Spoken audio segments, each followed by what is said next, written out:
Deus, o salutaris nostre, Domine ex meus, Deus, Deus, Deus noster, Gala, Domine ex noster, Angeli, Arcangeli, Ave, Ave, Lada, Deurem, Domino, Majestatis,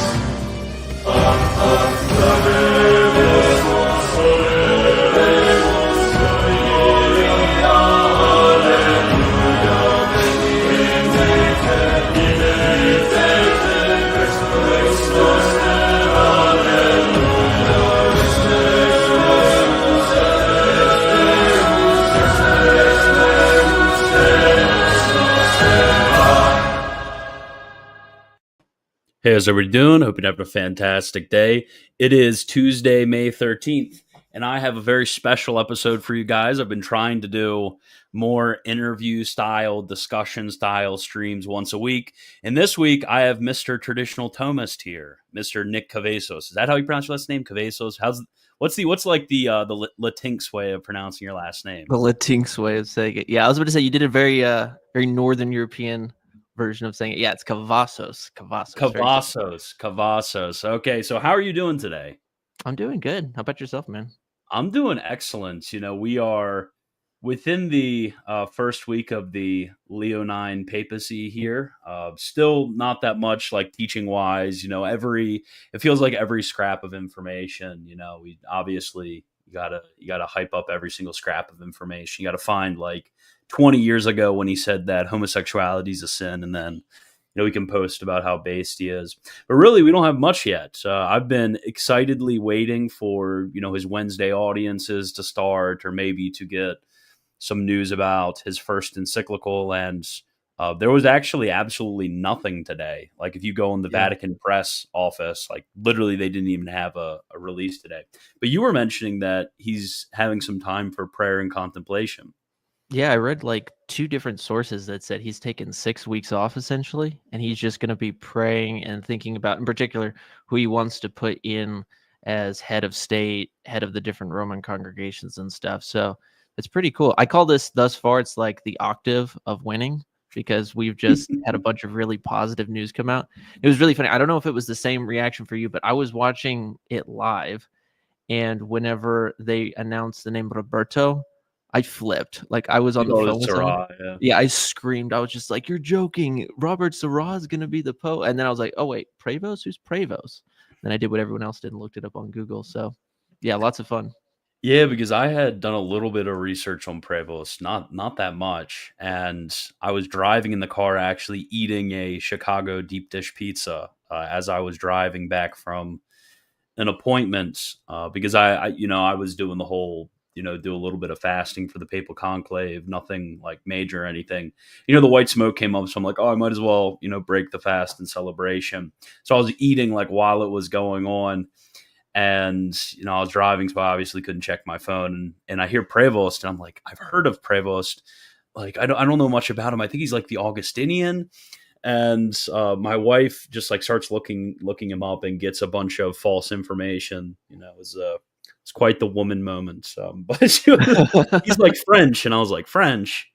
I don't remember a French Augustinian. And then it clicked in my brain, and I was like, oh, he's the American. But yeah, it was definitely a shocker to hear Leo the 14th. But anyways, the reason that I wanted to come on is not to do what everybody else is doing during this time and talk about the papacy that we know almost nothing about. But I actually wanted to talk about the things that we both, outside of this season, like talking about. So first, for those who don't know you, don't know your background, like where do you come from? Are you convert, cradle? What's going on there? I always joke and say I don't know what I am, just because I guess in the strict sense, I'm a revert, but practically I'm a convert because I was baptized in the Catholic Church, I think 3 months or so after I was born. But then my family left the church, and I spent practically all of my life in just mainstream evangelicalism, American non-denominational evangelicalism. And I didn't convert until I was 22, if memory's right. And it was like a lot of people's conversions kind of just read my way into the church, study of church history, study of Mhm. theology, read my way inside of the church. But I come from Texas, the objectively best state in the union, and probably will be its own country again one day. So give us Yeah, time. well, your state's not named after Our Lady, so That's fair. That's fair. It's not, but I will but say like it's my probably state more is. Catholic than Maryland. So Oh, well, in formally not radically, because the very origins of Maryland is Catholic. You know, it's like DC. There's a whole thing where like DC was actually a used to be a land owned by a Catholic oh, Catholic really? individual, yeah, and he named it Rome. There's that was a thing that apparently Catholics, when they moved to places and they wanted to name cities, they name it Rome just because they were Catholics, and that was really cool to do. So DC is on the land of a Catholic who named it Rome. So it's Vatican operatives have been in charge of this country. Fourth Rome. Yeah. So you mentioned that you were non-denominational. What species of non-denominationalism do you come from? Were you like the sort of charismaticism stuff? Were you kind of like John MacArthur type? It's funny, it's actually kind of both, because you aptly make the distinction between what kind of charismatic are you? Are you MacArthur or are you a charismatic? Because let's be honest, every single non-denominational church is a Baptist church or a charismatic church without the name in the Yeah. bio, you know. But I'd say it was very Baptist-like with a charismatic flair, but then as Mm. time went on, it became more charismatic, and I became more of a John MacArthurite. So Mm. it was interesting how that worked. And then basically what happened was this guy who started the church, he planted this church in the same town that I've always lived in, Wimberley, Texas. So it's a super small town. Everybody in my area loves it just because it's kind of the tourist destination for people out of the Socialist Republic of Austin. They always like to come down and bring their rainbow ways down here. But he founded this church, and it was essentially like super charismatic in the beginning. And then I think as he got older, he kind of tempered off, right, in his Yeah. charismatic zeal. But a lot of the millennials, back whenever we were youngsters, back in like 2012, right? They were all in college and stuff, and they were pushing like super hardcore charismatic stuff. We're talking NAR, Bethel stuff, like Really. that kind of charismatic stuff. And I got exposed to that stuff really, really early on. Like, hey, let me pray over you, and if you feel it tingling in you, that must be the Holy Ghost, and all kinds of interesting stuff. And long story short, that church ended up splitting, and the charismatics kind of went and started their own church, which was very Protestant, I guess. Go start your own thing. And Mm. then it remained essentially the same, and I became very much so more of a kind of left the John MacArthur world, because let's be honest, aside from the 5 points of Calvinism, MacArthur's not that Calvinistic outside of that. He's kind of just a Yeah. smorgasbord outside of that. And so I became much more of a Reformed Baptist, with some interesting elements that most Reformed Baptists don't have. So for a while, I dabbled in King James onlyism. I was in that world, and Really. yeah, that was So you were fun. like Steven Anderson maxing. Kind of for a while, like it was interesting. If I'm strict about the timeline, I was very much so enamored with Steven Anderson when I was like 13, 14. And then within like 15, 16, I realized, you know, James chapter 2 does seem to suggest that faith isn't just I believe, this kind of easy believism. Yeah. There seems to be something more about here. So that's when I became much more reformed in my perspective when it came to justification. But yeah, then long story short, it wasn't until I think it was around 21 that I was exposed to a good Catholic who actually challenged me about elements of my faith. And I also had some Catholic friends who invited me to go to mass with them. And that kind of just started the whole journey into coming into the church. Interesting. So when it comes, because I know that a lot of people have the same story, and it's weird because this has kind of influenced me in a similar way when it comes to thinking about like mystical and ascetical theology. So because me growing up, I started out with a very strong cessationist, Yeah. like John MacArthurite church. They describe themselves as like independent fundamentalist Baptists, but it was not like Stephen Anderson types. Um, so I started there, and they were very like easy believist, and then middle school to high school, I actually attended a charismatic church, and they weren't really big on doctrinal distinctives, so you could kind of do whatever you want, be whatever you want. It was, like a modern contemporary worship style sort of thing. But I mean, it wasn't. It actually wasn't the worst. There was a pretty good pastor that I actually, had a good relationship with. I ended up, being an intern at the church and everything like that. But kind of getting back to it, when it came to charismaticism, because my influence by charismaticism wasn't like super super negative, Hmm. because the pastor was pretty moderate about it. I actually didn't have a very negative experience with it. I mean, there were times in which I was reading like R.C. Sproul and John MacArthur, and there were times in which I kind of leaned towards having a negative view of charismaticism. But then I was brought back and forth, and by the time I entered into college, I probably had a more, if memory serves me right, a more positive view of it. But basically, my sort of tendency towards, you know, thinking about charismatic gifts and stuff like that, that actually influenced why I was and how I was interested in like mystical theology and ascetical theology, and overcoming a lot of the bad practices that I saw in evangelical, contemporary worship, and the way in which they view the passions and things like that. So I have two questions with that. One, do you have like a similar influence? And two is, do you think that there are any sections of traddom that you think have similar problems to the contemporary worship issue? Yeah, I wish I would say I had as positive an outlook coming into the church as you did. I did not. I was so wounded by the charismatic world, mostly just because I saw people saying things like, God told me to buy this car. I'm like, how do you know God told you to buy this car? Because I like it, you know? I mean, just it would be stuff like that. Or I remember one time, this was when I was like 17 or something like that. My parents drugged me to this prophecy night, right? Where Hmm. it was a prophecy workshop. So you would sit down, you learn how to prophesy over somebody. And the rule was, there is no such thing as essentially false prophecy. Even if you get it wrong, at least you stepped out in faith and God is honored by Yeah. that, etc. And so I remember in that moment thinking, okay, I'm going to just psychoanalyze the person in front of me based off of what they look like. And I'm just going to make something up and just kind of test it and see like how much they connect with it.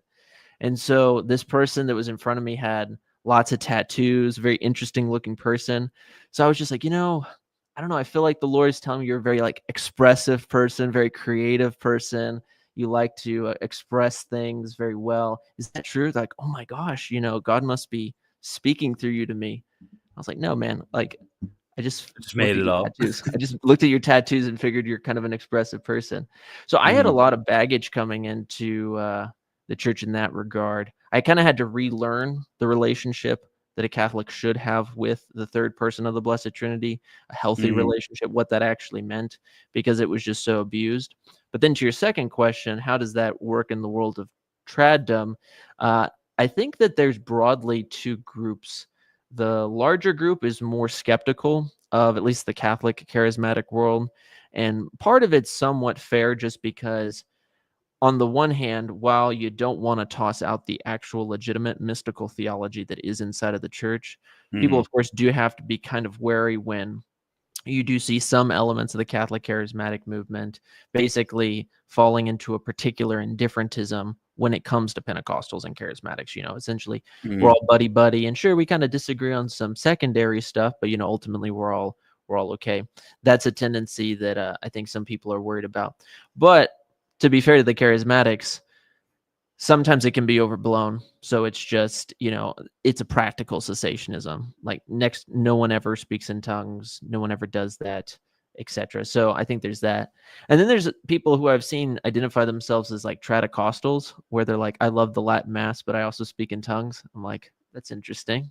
Okay. So Well, do you think that because probably you like one of the biggest problems that at least like reflexively, maybe it was just simply like intuitive when you were there, like you noticed that there was a in the words of like the mystical authors, there was an over attachment to sensible devotion. They saw sensible devotion as somehow being the highest expression, or the be end sort of end all of all sorts of devotion to God. Do you think that there are certain forms of like analogous vices that creep in among certain trads with the way in which they understand the mass? Yeah, I think so. I think sometimes you hear the critics, they'll say things like, you traditionalists worship the Latin Mass. And it's like, well, no. I mean, I don't really know very many Catholics who would actually fall into that. But I do think that what can sometimes creep in is a spirit where maybe it's an overreaction, overcorrection from some insane liturgical abuse they've witnessed in their past. So they're like, everything must be exactly by the book, or else it is just horrible. I have seen that in the world of traditionalism, where people have gotten really angst about very, very small minutia, and Hmm. it being not helpful. And so I think that what a person needs to do is ground themselves in a healthy reality of saying, okay, the missal, the rubrics of the church are there to be used properly. They're given by Holy Mother of the Church. They're not just options that you can just kind of throw out willy-nilly, but extend some grace if someone by accident messes up. So as an example, it was like 2 weeks ago, I was sitting in mass, and there's this older priest saying mass, and he forgets. He says like the wrong. I think it was like the offertory antiphon and the post communion prayer in the traditional mass for the feast votive mass of the Sacred Heart. He said it for like the time outside of Paschal Tide. And Mm. it's like, okay, am I going to be that guy who's going to get up there and be like, Father, you are in mortal sin. You just completely omitted this. What is your problem? No, it's like, he's old. He probably just forgot, or Hmm. he couldn't see very well. And so I think people have to extend that type of grace and recognize it's not as big of a deal.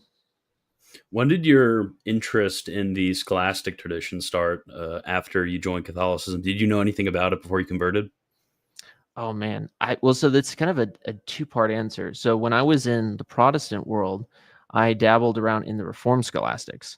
And Hmm. so it was just, I think the reason mostly for this was because it was kind of my youthful rebellion against the charismatic upbringing of my Yeah. parents. It's like you're like, okay, I get the whole praise banner stuff and speaking in tongues, but what do we actually believe? I tell people this story. I remember one time when I was around 19 years old, I went in this meeting that we had. Our church had this kind of public meeting for anybody who wanted to come and learn about the history of the church and what the church believed.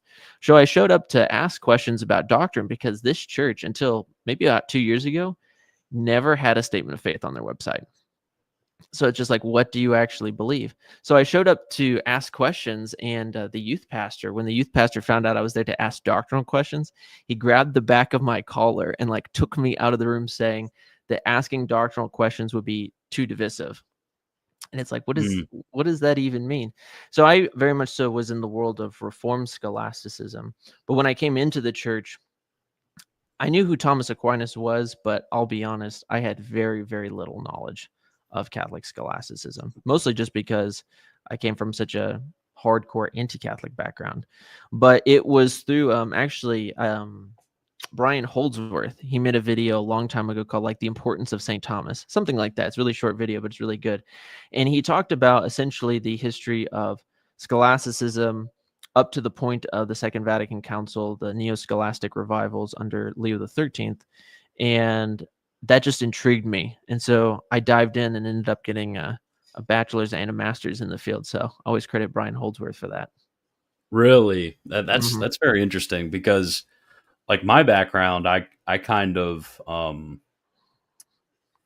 because I had started reading the Reformed Scholastics when I was probably, I remember doing it like senior year in high school. I think maybe like first semester, perhaps around there. Hmm. And I actually started by reading Turretin. That's Yeah. who I read first, his Institutes of Eclectic Theology. So I read him, and I thought it was just like freaking awesome, like that's kind of in line with my natural temperaments, providing distinctions, cetera, et cetera. I was like, okay, this is like very technical vocabulary. Probably didn't understand much at the time. But I was introduced to that. We were reading other authors as well. We were reading Petrus von Maastricht. We were reading Vermigli, reading some authors like that. And I thought they were the coolest things ever. Like, I was a huge fan of it. But about a year and a half later, that's when, I was introduced. I knew about St. Thomas, obviously, but I was introduced like directly primary source reading of St. Thomas. The first thing that I read the first few chapters of Summa Contra Gentiles. And then after that, I picked up the Summa, and I started, reading from the beginning of Prima Pars. And I read a lot of St. Thomas. I probably didn't understand that much. But after that, I heard about Ryan Grant's translations of Bellarmine. So I started reading some St. Robert Bellarmine. And I started to get into a little bit into the Anglo-Catholic authors. So started reading St. John Henry Newman. But really, it was kind of weird because I always thought if I was going to become a Catholic, I was going to read my way into the church. But that's almost never how it happens. Like I've spoken to a handful of people who come from that world, who ended up, thinking that they were just going to like read their way through the church, and they were going to, they were going to very rationally and very objectively, like, look through the arguments on both sides, like list the arguments on both sides, compare them, and just go like, I think the patristic arguments, the scriptural arguments are for this is better than for this. It kind of gets outweighed from the evidence. But, eventually when I actually did start reading a little bit into fundamental theology, which is another interest that we both share, I understood a lot better that really the ascent of faith that I had ended up coming from a consideration of various motives of credibility, even if I didn't really reflexively realize that in the first place.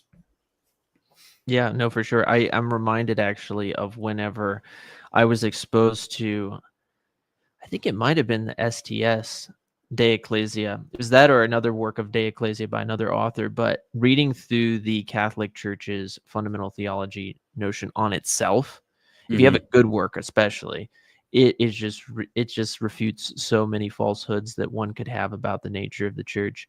And it's so interesting too, because for instance, when you go through that tract, you'll have a heavy emphasis placed upon a thorough description of the 4 marks of the church, or the 5 marks of the church, with the Roman included inside of it. And what's interesting about that is that in my history, we didn't even know what the Nicene Creed was. In the sense that like no one ever taught it, no one ever explained it. I remember the month before I left the world of Protestantism, I had a charismatic pastor get up, and this was back whenever Kanye came out with his album, and he was like, he spent an entire sermon talking about the glories of Kanye West and how Kanye West is going to usher in a revival for America. And in the same sermon, it was, he was so prophetic.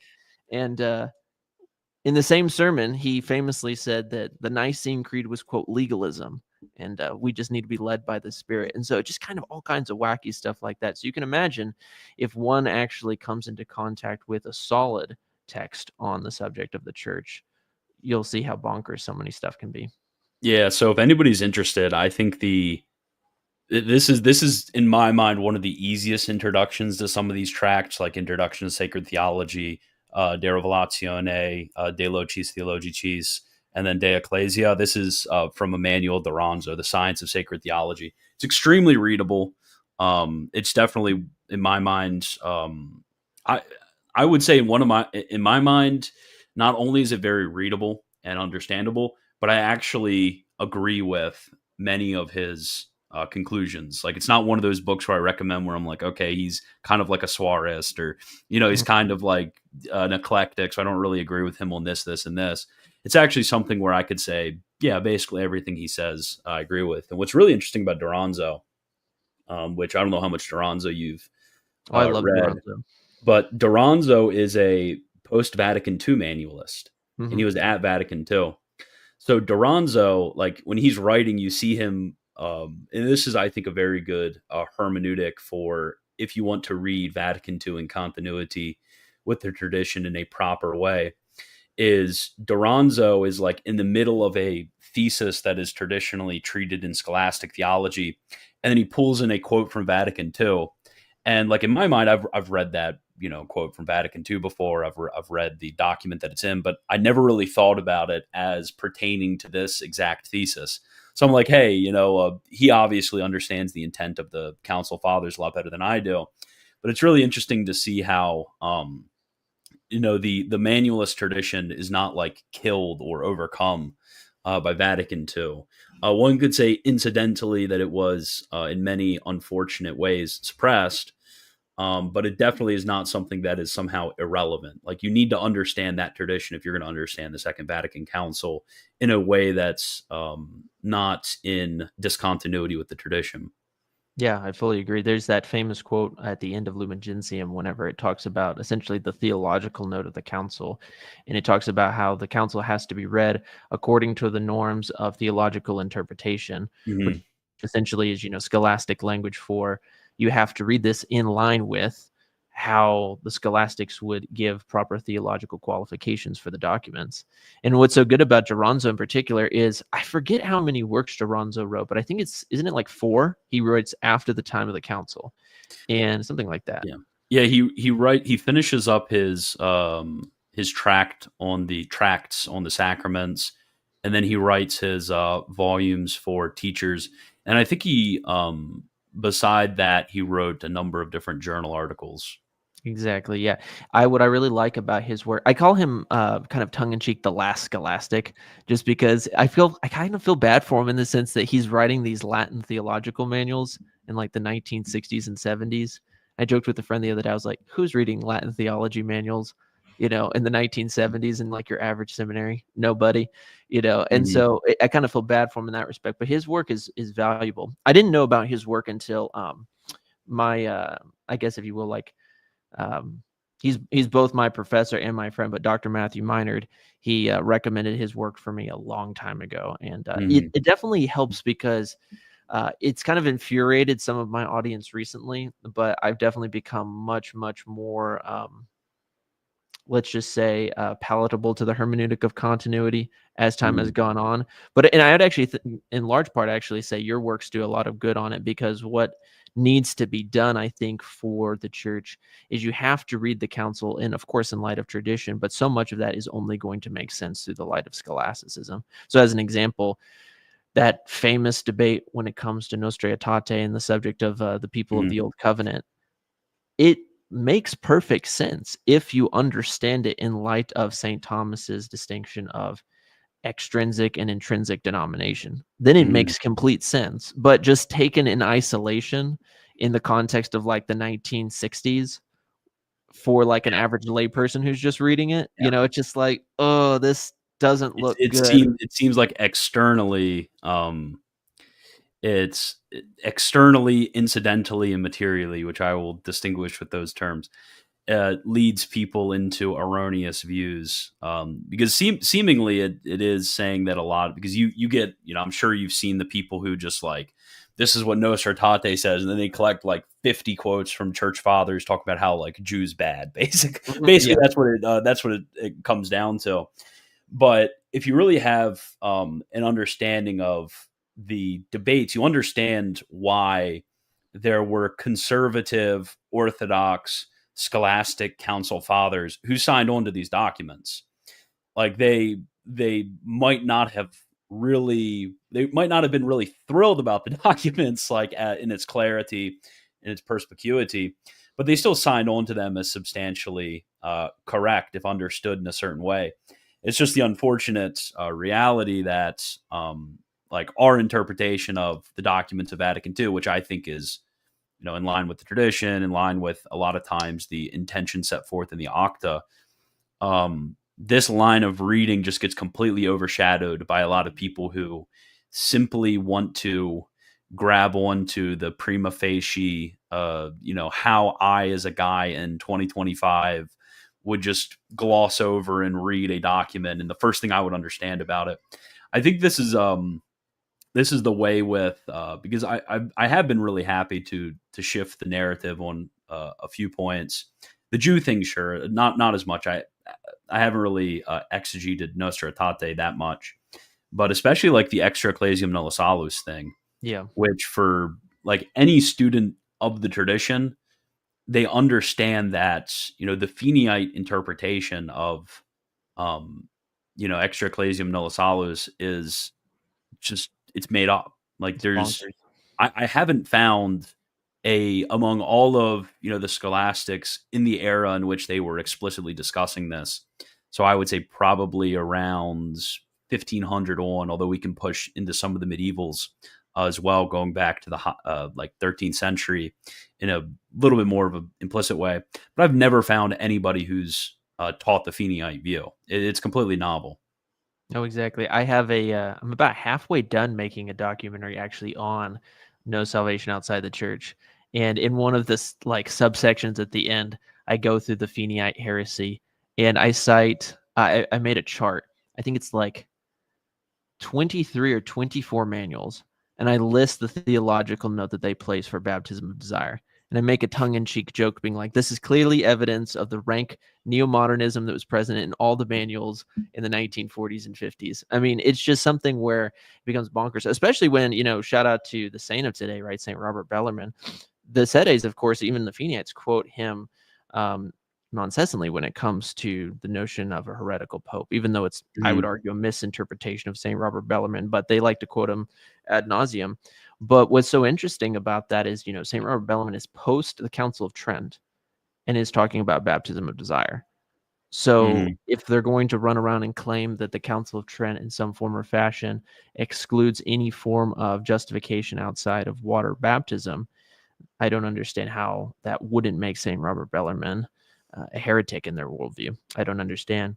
But Vatican II, yeah, no, it's really, I agree with you substantially. It's something that has to be read in light of tradition, and very much so can be. I think that there's kind of like two funny things that one person could try to do. At the time, people can read about this in the book. I think it's called Vatican II, A History by Dr. Roberto de Mattei, who was one of Benedict XVI's personal friends. He's the one who wrote, he was just a historian. And he talked about how, let's just say a certain archbishop, right, Archbishop Lefebvre, he recommended actually to the Council Fathers that there be two sets of documents, a scholastic version for theologians, which would have the proper interpretation of everything, and then essentially a lay version so that the lay faithful could read it and digest the substance of the council. Unfortunately, that was sidelined. But the second thing I would recommend to people is in the work Christus Vincent by His Eminence Bishop Schneider, right? He's a fantastic individual. He recommends that what maybe could be done in the future is one of two things. Either A pope should go in there and kind of just maybe correct some of the language, right, of the text, maybe add some more explanatory notes, or B, come out with some type of syllabus of errors condemning various interpretations that are heretical of the Second Vatican Council. I've seen, for instance, in 1980s catechisms in the U.S. where they say that, we no longer believe in no salvation outside the church because Vatican II said it's all good now. Stuff like that really needs to be done. Yeah, I think something else that is helpful, and this is actually the direction that Hassan went. Hassan, he didn't start out reading the scholastics. What he did is he, read the documents of Vatican II, and he was obviously, like a lot of people are, like prima facie, there's a lot of things in which one reads them and they're troubled by it. But what he did is he's like, okay, I want to figure out what's going on. So I'm going to find all of like the magisterial clarifications that happen after the council. And what you see when you read the magisterial clarifications is you see a lot of these errors being excluded, but it's kind of like a game of whack-a-mole, which is just not helpful. Like in a game of whack-a-mole, you have all of these, heretics popping up trying to justify their heresies from the Second Vatican Council. And then the CDF comes down and like for example, all of the misunderstandings of Lumen Gentium. Like there's a lot of documents condemning errors in the interpretation of Lumen Gentium on ecclesiology. But you still don't have a positive, definitive, list of, dogmas, list of anathemas that get brought forward.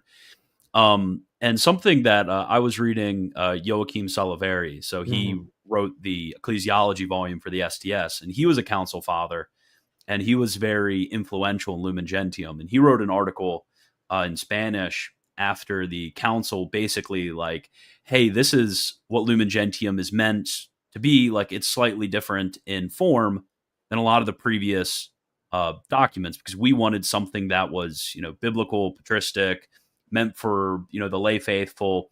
This was something that is, every man could pick it up and read it if they're moderately educated, and they can study it. Whereas if you're looking at, Vatican II or Trent, actually their Vatican II and Trent aren't that hard to understand. But, at least in their minds, Vatican II and Trent, they're not meant as much to be didactic. They're meant to, be magisterial, which is slightly different. It's meant to offer judgments. It's meant to correct particular errors, but it's not meant to be like systematic. The flesh on the bones comes from the theologians taking these, drawing conclusions, explaining, connecting. So like Vatican II did something slightly differently. And we could say that there were advantages to this change in form.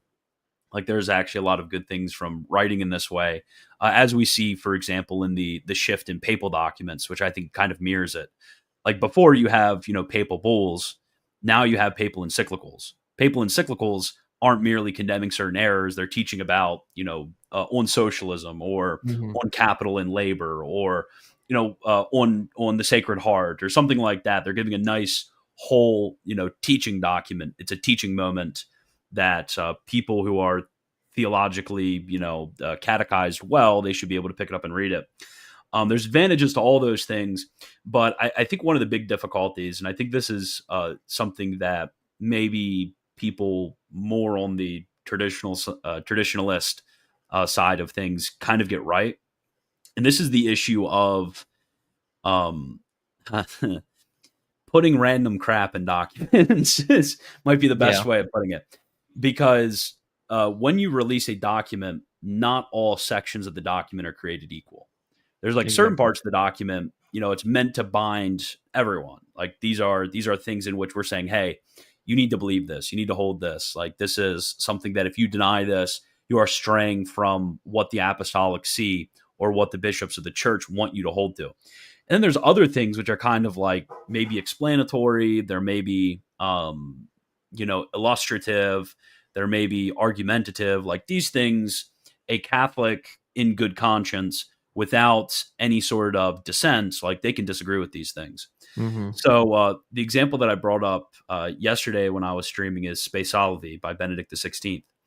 Like for some reason unknown to everyone, in the document he brings forward a novel, but I don't mean novel in a pejorative sense, but a novel explanation of purgatory as like the encounter that one has with Christ. A lot of people love explaining in this way, especially in the like pop apologetic sphere. But he's not putting that forward as something that he intends people to hold. He's like, oh, as a matter of example, some theologians like to explain it like this. And by some theologians, he means himself, which is kind of funny. But it's like, okay, this is a teaching encyclical meant for the whole church. This isn't something that you should kind of be throwing in like cool personal reflections into. Like it's just not appropriate. And then maybe I think that the older way of formulating documents in the previous ecumenical councils and in the previous way in which the papal magisterium functioned, like it does have significant advantages in that way. Yeah, absolutely. It's one of those things where it has to be done, just because when you look at, I would say, two groups. Number one, the vast majority of people who just essentially claim that they're Catholic, but then when you look at all of these, different polls, don't actually hold the faith on massive issues when it comes to particularly human sexuality.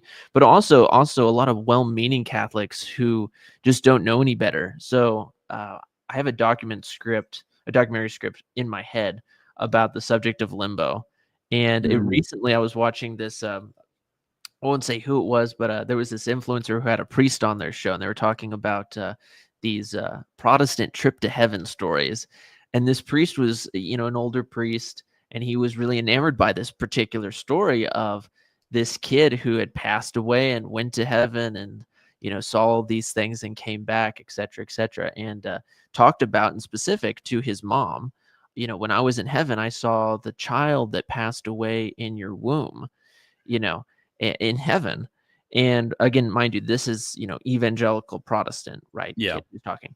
And so I put just kind of a friendly very mild-mannered criticism in the comment section, being like, I'm not saying we should treat any of these people horribly, but we have to recognize that there are ecumenical councils, Leon II, Florence, that have specifically mandated the dogma of those who die with original sin only are deprived of the beatific vision. And I had so many people in the comment section that would say, I'm Catholic, and while the Catholic Church once taught this, it no longer teaches this. And it's just something so common. And I think what would be helpful for people is, I think that honestly, this type of forum is the best in some sense, just because a lot of people, unfortunately, aren't going to read papal encyclicals. But we do need the church to come out and teach through papal encyclicals and through official means, just because we have to have the teaching for the priests, for the seminarians, for the religious, for all of us, but especially for the clergy, just so that they can continue to transmit that to the faithful. And what's interesting about all of this is that I don't know how much of you have encountered, but there's a lot of diocesan priests who are like slowly picking up traditional manuals again. As kind of like substitutes. Substitutes to their formation that they received. And I always joke, it's like they're hiding under their bed at night, illegally reading this in seminary and stuff like that, just because it's maligned still. Popularly, it's still maligned in the seminaries today. But hopefully what we're getting is a new generation who actually will be able to do some form of maybe Attorney Patris 2.0 under Leo the 14th, right? A scholastic revival. That'd be amazing. I think the same problem that I brought up in encyclicals and other documents actually gets transmitted in seminarian education as well, because and this is still current in law. Like I was just reading an apostolic constitution from Pope Francis on education, and he mentions this.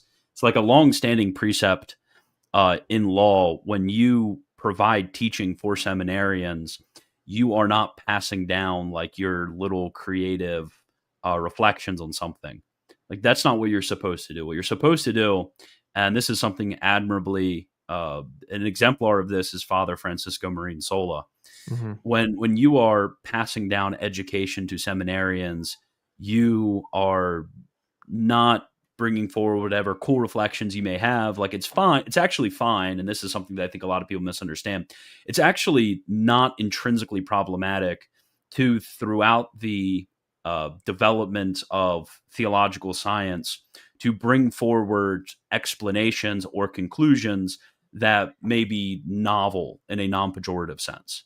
Something that is an explanation of a problem where theologians are not in unanimity with.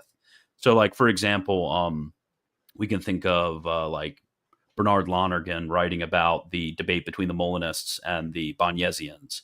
He comes forward with like a fresh new perspective in a debate where there isn't unanimity. Like it's fine to do that, but it would be problematic of him as a Jesuit to be communicating this novel position, again, novel in a non-pejorative sense, this novel position to seminarians. Mm-hmm. Because seminarians are supposed to, first and foremost, learn the teaching of the church, then the teaching of the schools, and then perhaps the teaching of a particular school that they're getting formed in. Like if they're Franciscans, they should be learning from Franciscan doctors, Augustinian from Augustinian doctors, Thomists from St. Thomas, etc. So there's precepts and laws about this, but modern seminary education, they just like throw out books in the curriculum that aren't meant to adhere to the traditional. I don't want to call it humility, because I think that would be making a moral judgment on those who don't do this, but the self-control, self-control, humility, something like this. But they're having the restraint. Maybe that's the best word. The restraint to speak not on their own behalf, but speak on behalf of the church, of their school. They're not teaching as themselves. They're teaching as one who has been delegated authority from their bishop. That's in whose voice they're teaching. So I think it's especially problematic in seminary education, and a lot of people, they come out of seminary education being able to theologianize, as Matthew Minard calls it. theologianize. They're able to tell you a lot about what certain theologians, De Lubac, Ratzinger, Congar, whoever, they're able to tell you about a lot of cool theories that they heard about von Balthasar or whatever, but they're not actually able to do theology as a science, which I think is extremely problematic for the future of the church. Yeah, I couldn't agree more. I've had probably around a dozen or so people reach out to me all over the United States who are ex-seminarians telling me their stories.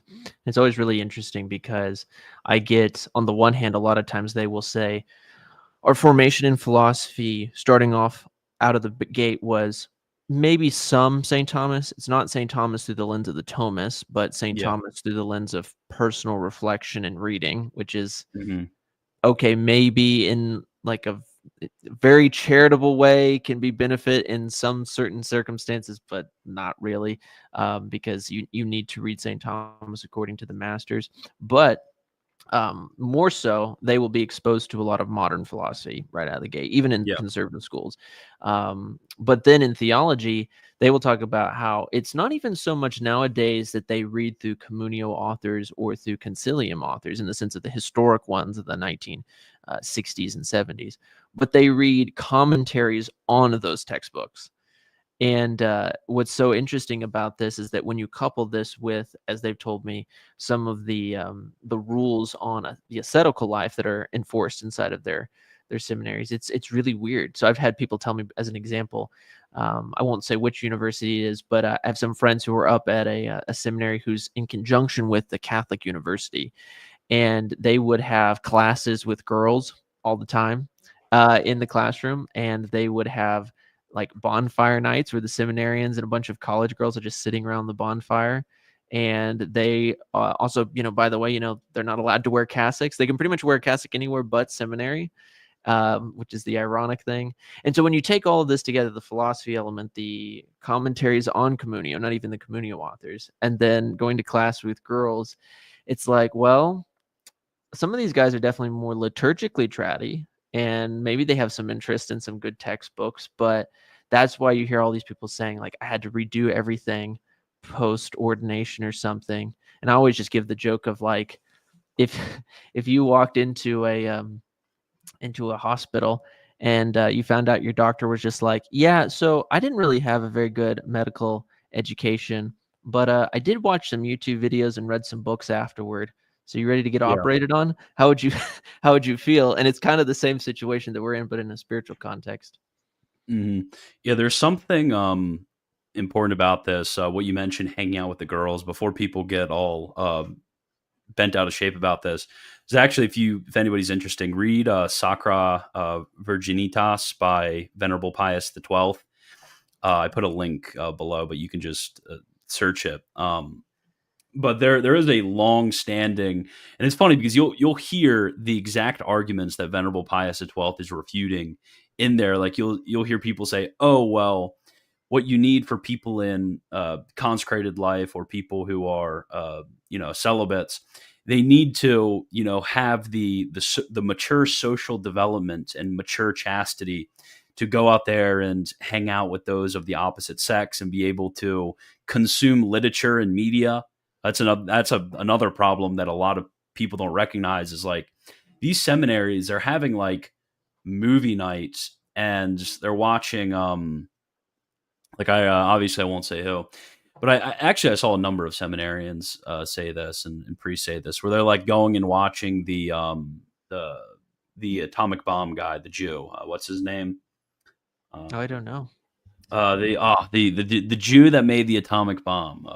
Let me Google this. Who is the Jew who made the atomic bomb? Oppenheimer. The Oppenheimer movie. Okay. Yeah, in the Oppenheimer movie, there's like long like sex scenes and like very inappropriate things. And there's like priests and seminarians who are talking about, that was like a debate on Twitter or something. They were like, "Oh yeah, we watched it and it's fine. We shouldn't have any like difficulty seeing these sort of things." It's like, how does one, have a certain because it's not like we are stating that these seminarians or priests are placing themselves in danger. Well, they are, but That's not like the main issue. The main issue is there needs to be a certain the virtue of modesty that shrinks from consuming this type of content, and it builds a certain sensitivity about these situations where one recognizes, like the true gravity of something. Like there's a certain way in which the modern world through media, and this is actually something that Leo the 14th goes into when he's talking about media. Modern media, in the way in which they present different situations, sinful situations, they desensitize us. Yeah. Like something a lot of people don't. And I always bring up this example because it's so shocking to people. When Lawrence v. Texas overturned anti-sodomy laws in America in 2003, I believe. So yeah, most of you guys were alive when there were anti-sodomy laws in America, by the way. But when Lawrence v. Texas overturned anti-sodomy laws in America, the USCCB actually came out against Lawrence v. Texas. The USCCB. Name me one bishop in America who would support anti-sodomy laws. And George W. Bush, the president, came out against Lawrence v. Texas as well. And most people hear that and they're like, oh, wow, like I myself don't even know whether there should be anti-sodomy laws or not. That just shows that you've been placed through media in a certain environment to where you're in many ways desensitized to the gravity of certain crimes. To where traditionally, the penalty is burning. That's the penalty for that crime. To where a lot of people in modernity think this is very harsh, and the reason that you think it's very harsh is because you've been desensitized to all of this. So yes, there is very much a false view of culture and media that pervades many clerics who do not think that they are being desensitized by coming into contact with these things. Yeah, I don't understand how they can. I mean, I understand their argument just because it sounds familiar to the video you made on the subject of Christopher West, talking about something similar to this mentality of kind of placing yourself in an occasion of sin and seeing how you'll react and kind of building up you will, the virtue of chastity. But I don't see how this works just because, number one, St. Alphonsus is pretty clear on the matter that unless there's a grave cause that requires you to be in some form of necessary occasion of sin, then placing yourself knowingly and willfully in that situation many authors would conclude would be a mortal sin in of itself. You're essentially playing Russian roulette with the spiritual life. Again, if you're placing yourself knowingly and willingly in a context like that. But the second thing is, aside from just the whole spiritual tradition on fleeing from that particular vice more than all of the others, I don't understand the mentality. It almost in a way, and again, I don't want to presume their hearts, but it kind of reminds me of the ascetical teaching on detachment, where we have to detach ourselves from any and all attachments, intellectual attachments, attachments in the will, attachments in the passions. But when it comes to attachments inside of the intellect, we can very much so have an intellectual pride that says, we can understand this better than other people, or we can even maybe in this context put ourselves in a situation more than other people can, a certain vanity, if you will. And that ultimately is not just a problem, but it's something that unless you're attached from not even just those things which are questionable, but also just even good things, then that is, if you will, a place inside of the soul that's wounded, and you're not allowing yourself to love God, right? So the love of God is not going to be permeated in you as much. And it reminds me of this quotation from, I think it's The Way of Perfection by St. Alphonsus, where he says, why doesn't so many people grow in the spiritual life when they're going to communion every Sunday? All these people are going to communion every Sunday. They're going to confession regularly. Why aren't they growing in the spiritual life? He says it's because they have attachments. They don't want to give up stuff, and we can presume non-sinful things, but how much so like things that are proximate occasions of sin. Yeah, this is something that was influenced very greatly. I took as my patron when I was confirmed to the Church, St. John of the Cross. And I've always been convicted. People sometimes on occasion ask me about, St. John of the Cross on like the Night of the Spirit or anything like that. I'm like, well, I'm still reading about his, Night of the Senses. I'm still reading, like Ascent of Mount Carmel, Book 1, Dark Night of the Soul, Book 1. the beginning of the Spiritual Canticle. I'm still reading those things because, like, really, it's very solemn when you read an author like that and recognize the roles of attachments in the spiritual life and overcoming attachments in the spiritual life.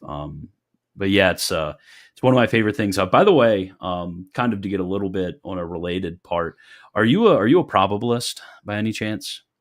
Honestly, I have gone back and forth between probabilism and, am I pronouncing this right? Equiprobabilism of St. I've always heard it Alphonsus' issue? pronounced equiprobabilism. Okay, that phrase has always just tripped me up, but I've always gone back and forth between the two.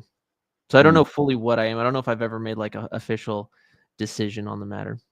Yeah, I'm a pretty huge probabilist, but something that Henry Davis, Jesuit moralist, his moral manual, I think it's Moral and Pastoral Theology. It's like 4 volumes, but the volumes are pretty thin, so it's not Mhm. like excessively long. But he makes this point, and I think this is like perpetually relevant to overcoming both tepidity and also to overcoming scrupulosity. He says, well, when it comes to laws that, subjectively speaking, are not adequately promulgated, these are not laws which are essentially quod nos, binding. Mhm. Because in order for a law to be a law, it needs to be sufficiently promulgated.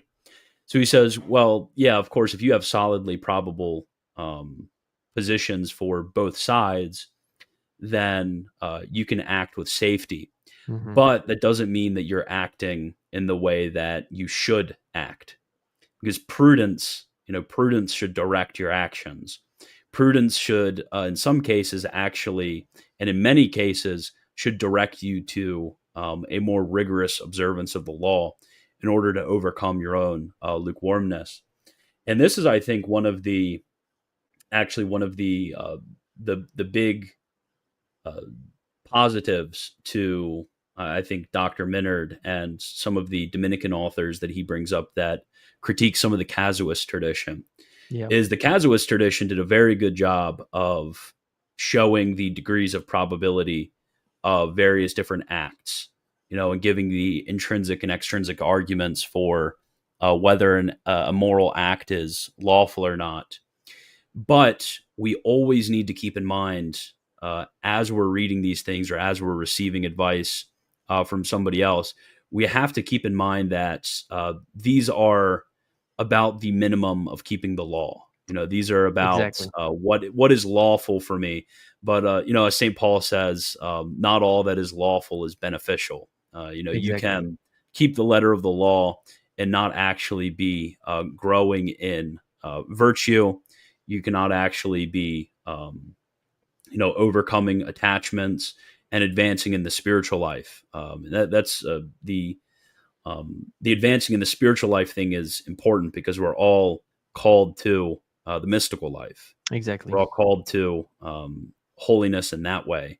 We're all there's not a two-way path, essentially speaking, of holiness. There is one path for all, whether they are anywhere from a Carmelite nun to a 10-year-old layman. Everyone has that same path of holiness by way of detachment. Exactly. This is where I actually really Dr. Matthew Meinert, he's done a fantastic job at promoting the work of Benedictus Markelbach and his moral Mhm. theology, which it's so underrated nowadays. People got to go and read that if you're wanting a good series of manuals on moral theology. But what's so incredible about the distinction you're making is, in the series that I'm teaching through right now on my show, going through The Spiritual Life by Father Tankery, he, in the topic of how does, if you will, moral theology, dogmatics, how does it relate to the spiritual life? And it's, while all of these branches, if you will, of theology are one science, they're going to, of course, have these distinctions. And so we get from dogmatic theology the truths of faith. How did the truths of faith, for instance, the notion of God as one, as triune, the theology of grace, the theology of the incarnation, the redemption. How do these things play into the ascetical life? But then also equally, when it comes to moral theology tells us this is what is required of you. But ascetical theology teaches this is what will make you a saint. It's going beyond Yep. that, but it emphasizes so much so the growth in virtues. But what I love about Benedictus Merkelbach, and the reason I'm praising him, is that I'm slowly translating his works at the moment, his 3-volume moral set into English, is that where does he begin his first volume? He begins his first volume with aside from the introduction to the science, with a massive treatise on beatitude, which is so different than many of the casuistic manuals. Just like St. Thomas. Exactly, because a lot of the casuistic manuals are going to be starting with conscience, going into law, things like that, which makes sense. You need to figure out how one is supposed to act, what kind of consciences there are, the scrupulous conscience, the rigorous conscience, how does laws work, and then you go through the commandments. But if we rather start with the notion of, okay, I am made for communion with God, I'm made to know, love, and serve God, I'm made to be a saint. Beatitude is what I'm made for, and the things of earth like pleasure or money or things like that will never satisfy. I think if you start off with that and then you do more of a robust treatment of the virtues as opposed to the commandments, which, by the way, I think both are fine in their own right, but I think the virtues is actually more, I would say, psychologically helpful, because one, it kind of keeps your final end more so in view, but then two, I think it's also in a way rigorous yet gentle. Rigorous in the sense that it's like, okay, I'm supposed to, by God's grace, be transformed into this saint that I'm called to be. But this is a transformation. This is something where grace is going to heal nature, and I'm going to be transformed by God's grace over a period of time. The reason I say this is just because if, let's just say, a soul out there, right, he's a new Catholic, and he finds a manual where it's just going over the commandments. Do this is a venial sin, this is a mortal sin, etc. That's helpful for them, and they should read that. But as Garrigou Lagrange talks about, I think this is in his work, 3 Ages, if you fall into this mentality of moral theology just being, don't do this, as opposed to perfecting virtue, then you ultimately have an incomplete perspective when it comes to the science. And I think that's really critical. Yeah, this is a point that Matthew Minard makes, but we mentioned Dr. Minard like 5 times. You guys should read his To Be a Thomist, his Great website with Cajetan Cuddy. It's very, very good. It's an excellent website to kind of get past the, like YouTube sphere and getting into some good articles and introducing you to new figures in the Thomistic tradition. You should keep up on their articles. But a point that he makes, and I think this is kind of where I'm at, because there are a lot of modern Thomists who take some of the well-meaning and helpful criticisms of the Casuist tradition, and they conclude from this that Casuism or casuistic theology is bad. Exactly. Like, we can't do this. This isn't something we should do. We should just get rid of it. We should scrap it. And we should, take it from precept and move it on to virtue. But that is a completely misguided way of thinking about things. There's various different intrinsic and extrinsic principles of the moral life. Exactly. One of these principles of the moral life is law. Another one of these principles are virtues, sanctifying grace. There are multiple different principles, and the growth of of sanctifying grace we can talk about. But we can talk about both virtue and law in harmony, and something that's very helpful when we're talking about law. And this is, I actually messaged an individual, and he had like a trad priest who they were talking about things like hand holding and kissing and things like that. And I sent them a translated section of the Samantacensis on it. And I said, just give it to him and he can read over this. And I think this will be helpful for explaining to him. And then his priest kind of like snapped back with a message of, this is just, all of these rules, and like, this is just not helpful. We should basically just be teaching, don't contracept and no onanism. Like we should be teaching these things, no fornication, no adultery. The people are basically like too stupid to go beyond any of these. And this is just necessarily going to fall into legalism. But the thing about the way in which human understanding works, and this is the point that Dr. Minard brings forward, is that we learn universals from particulars. Exactly. Like if we wanted to go and teach, a metaphysical principle, what are we going to do? We're going to go forward. We're going to bring forth a bunch of different examples. And from these examples, we're actually going to draw forward universal principles. It's going to help illustrate these universal principles. And this is something I find very helpful about casuistic theology is it can be very hard to read through, especially the beginning sections of casuistic manuals when they're talking about the principles of conscience, law, etc. And people read these and they're like, okay, these things seem very, abstract. They seem very like not at all concrete. Like, how am I supposed to think through property and when I need to make a what's it called steel and I need to why is the word yeah exactly. Like how am I going to make restitution in this circumstance versus that circumstance? You bring forward all of these general laws about restitution. How does that work? How does that fit in? But what casuistic theology does is it gives you little examples. And from seeing these examples, you're like, oh, I see in this example and that example how the principle is being applied. It really helps illuminate and illustrate the principles. So for a lot of people, they do need casuistic theology to be illustrating examples for them. And then from cases of conscience, they're able to come to a deeper understanding of how these principles are going to relate in other cases. If you kind of keep it, in very general terms, like if you're trying to teach somebody about chastity and you're just like, oh, well, when it comes to the virtue of chastity, this is about regulating, pleasures of sense, blah, blah, blah, blah, blah. They're going to say, okay, well, yeah, regulating pleasures of sense. And then they're going to come away with that and they're going to have like a universal principle, but it's not really going to have any meat on it. They're not going to understand how this applies in particular cases. So that's where I think a lot of the critiques of casuistic theology end up going too far.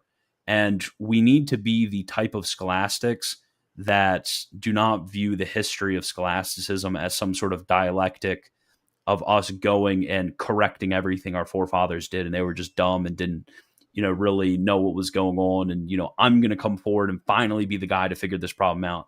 Rather, we need to be the type of scholastics who have the humility and love for the tradition to constantly work within the tradition, and our improvements need to be careful and slight, not the way in which the Nouvelle Theologie went about it and completely bombed the tradition.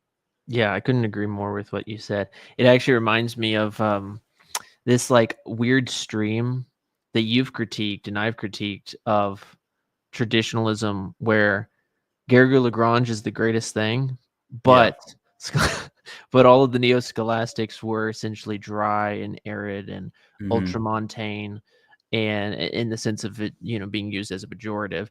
And how that mentality works, I don't understand, but it's a common mentality. And unfortunately, it's something that I would say is fairly common nowadays, even inside of traditionalist circles, where they'll buy into the arguments, essentially kind of the polemic arguments in the Nouvelle Theologie, and then they'll just run with it. But you're absolutely right, because if you think about this in particular cases, when it comes to, for instance, like regulations around the passions, okay, if we're talking about chastity and its regulation of the sense appetite, when it comes to issues of the 6th and 9th commandment, if a person is just told, well, this is regulation, they could, without any type of additional clarification through the question and answer system, one could easily fall into just this kind of prudish and like Manichaean mentality of just, yeah, like that means I must regulate all things. Like sexual desire itself is bad, and so I should just go bathe in holy water and then we'll be fine. It's just some kind of weird, you're weird, right? If you're going off and you're doing that kind of thing. But through the good question and answer system of the scholastics, we're going to find out what is appropriate and what is not appropriate. And what's interesting, I think I've heard this brought up before, but everyone naturally, right, is kind of wanting the church to be very much so one that practices casuistry, right? We want the questions, answers. We want that.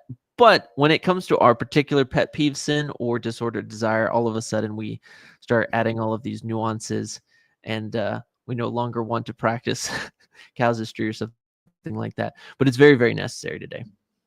Hmm. Yeah, I think because it really is. I think especially, I will be a Jesuit laxist probabilist again. I think definitely a healthy appreciation for one, a healthy appreciation for casuistic theology. Two, a healthy understanding of the way in which conscience can be certain, which I think is through probabilism. Although I think practically speaking, equiprobabilism provides a lot of the tools to be able to form one's conscience as practically certain. And three, an understanding of prudence and how we direct our ends to beatitude.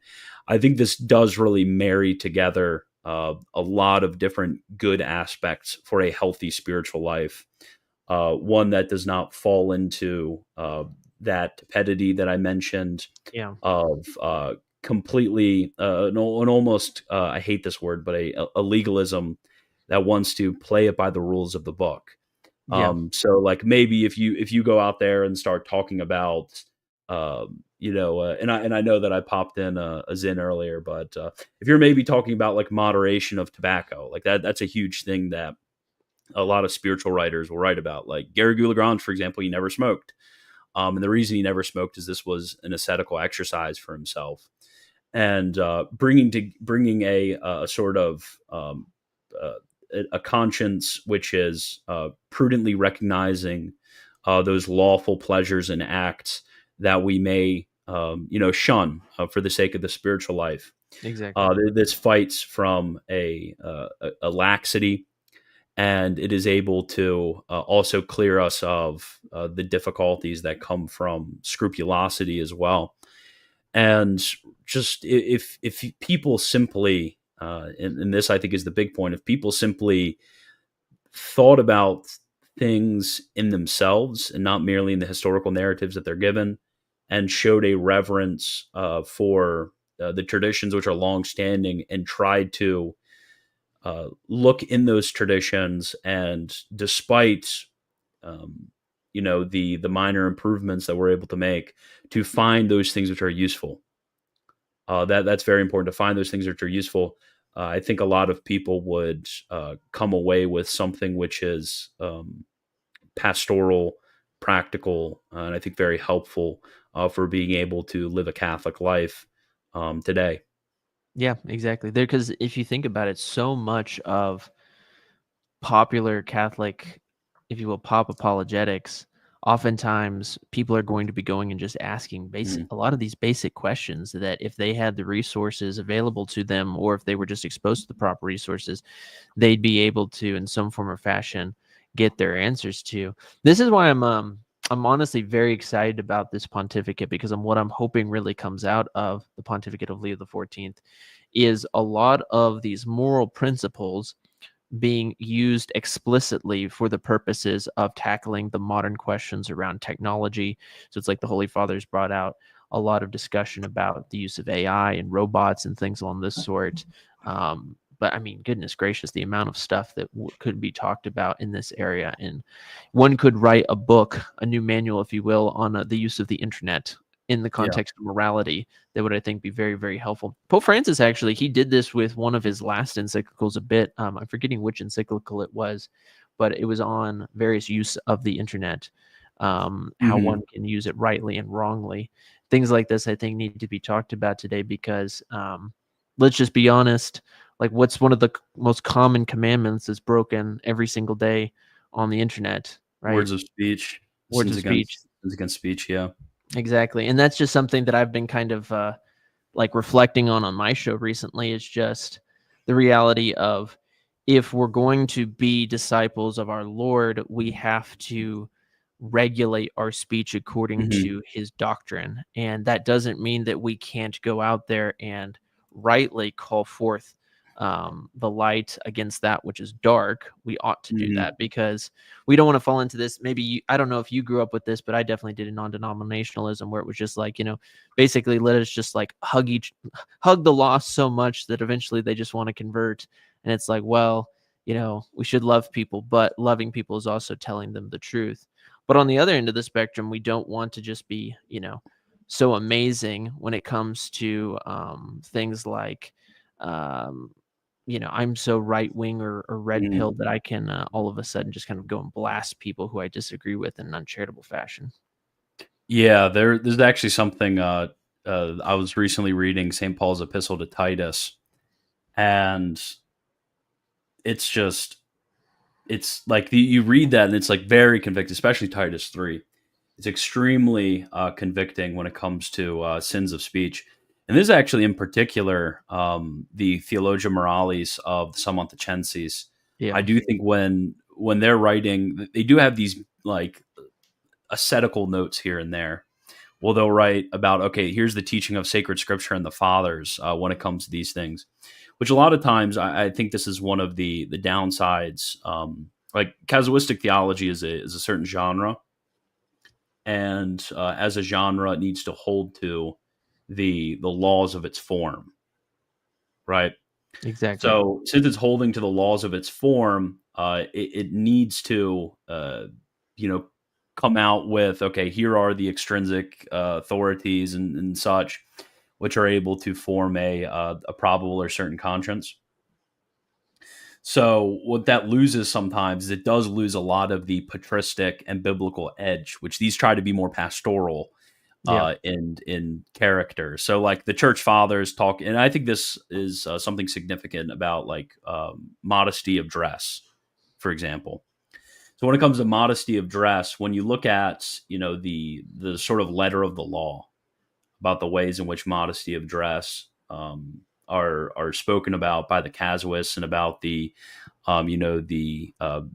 indecent, less decent, and decent parts.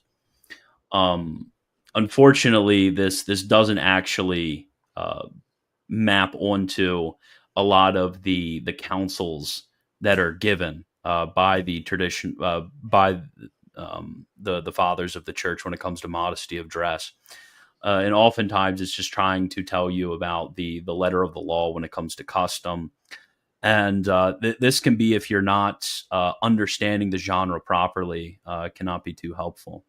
yeah, I fully agree. It's something that's important, because otherwise, people can rightly go to, for instance, Pius XI's document on Marian modesty, and they can learn more particulars when it comes to, okay, this is how long some clothing should be.